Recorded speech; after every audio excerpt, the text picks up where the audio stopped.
श्रीमद् भगवत गीता में श्री कृष्ण ने कहा, जो स्वतः होने वाले लाभ से संतुष्ट रहता है, जो द्वंद्व से मुक्त है और ईर्ष्या नहीं करता, जो सफलता तथा असफलता दोनों में स्थिर रहता है, वह कर्म करता हुआ भी कभी बंधता नहीं। अर्थात कृष्ण भावना भावित व्यक्ति अपने शरीर निर्वाह के लिए भी अधिक प्रयास नहीं करता। वह अपने आप होने वाले लाभों से संतुष्ट रहता है। वह न तो मांगता है न उधार लेता है, किंतु यथा सामर्थ्य वह सच्चाई से कर्म करता है और अपने श्रम से जो प्राप्त हो पाता है उसी से संतुष्ट रहता है। अतः वह अपनी जीविका के विषय में स्वतंत्र रहता है। वह अन्य किसी की सेवा करके कृष्ण भावनामृत संबंधी अपनी सेवा में व्यवधान नहीं आने देता, किंतु भगवान की सेवा के लिए वह संसार की द्वैतता से विचलित हुए बिना कोई भी कर्म कर सकता है। संसार की यह द्वैतता गर्मी, सर्दी अथवा सुख दुख के रूप में अनुभव की जाती है।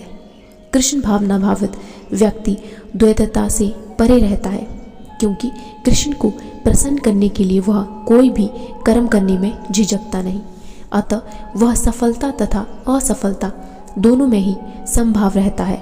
ये लक्षण तभी दिखते हैं जब कोई दिव्य ज्ञान में पूर्णतः स्थित हो। जो पुरुष प्रकृति के गुणों के प्रति अनासक्त है और जो दिव्य ज्ञान में पूर्णतः स्थित है, उसके सारे कर्म ब्रह्म में लीन हो जाते हैं। पूर्ण रूपेण कृष्ण भावना भावित होने पर मनुष्य समस्त द्वंद्वों से मुक्त हो जाता है और इस भौतिक गुणों के कल्मश से भी मुक्त हो जाता है।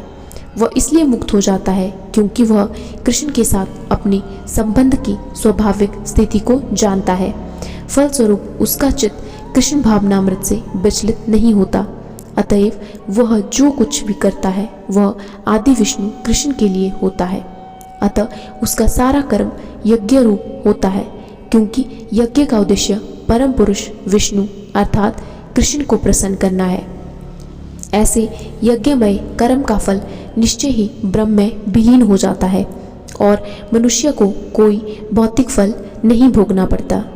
जो व्यक्ति कृष्ण भावनामृत में पूर्णतया लीन रहता है, उसे अपने आध्यात्मिक कर्मों के योगदान के कारण अवश्य ही भगवत धाम की प्राप्ति होती है, क्योंकि उसमें हवन आध्यात्मिक होता है और हवि भी आध्यात्मिक होती है। कृष्ण भावनामृत विषयक विविध कर्म होते हैं। भौतिक कलमश से ग्रस्त बदजीव को भौतिक वातावरण से ही कार्य करना पड़ता है, किंतु फिर भी उसे ऐसे वातावरण से निकलना ही होगा। जिस विधि से वह ऐसे वातावरण से बाहर निकल सकता है वह कृष्ण भावनामृत है। उदाहरण के लिए, यदि कोई रोगी दूध की बनी वस्तुओं के अधिक खाने से पेट की गड़बड़ी से ग्रस्त होता है तो उसे दही दिया जाता है, जो दूध ही से बनी अन्य वस्तु है।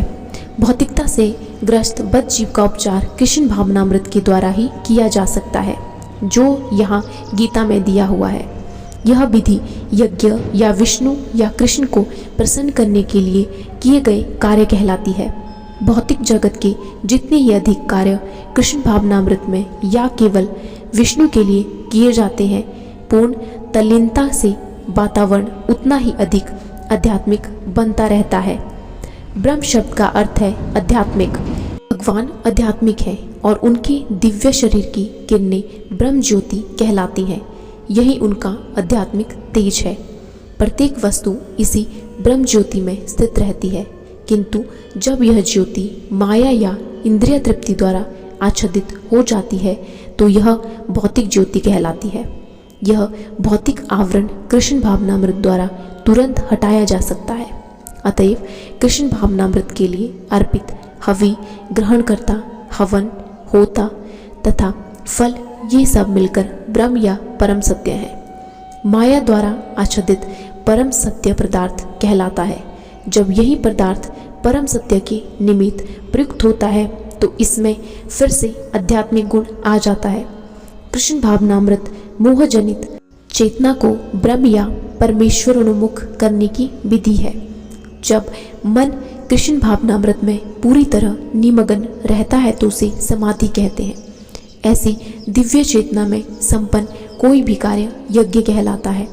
आध्यात्मिक चेतना की ऐसी स्थिति में होता, हवन, अग्नि, यज्ञकर्ता तथा अंतिम फल, यह सब परम ब्रह्म में एकाकार हो जाते हैं। यही कृष्ण भावनामृत की विधि है। तो आज के श्रीमद् भगवत गीता ज्ञान से यह निष्कर्ष निकलता है कि कृष्ण भावनामृत की क्या विधि है और कैसे कोई व्यक्ति आध्यात्मिक बन सकता है और कृष्ण भावनामृत को ग्रहण कर सकता है। राधे राधे।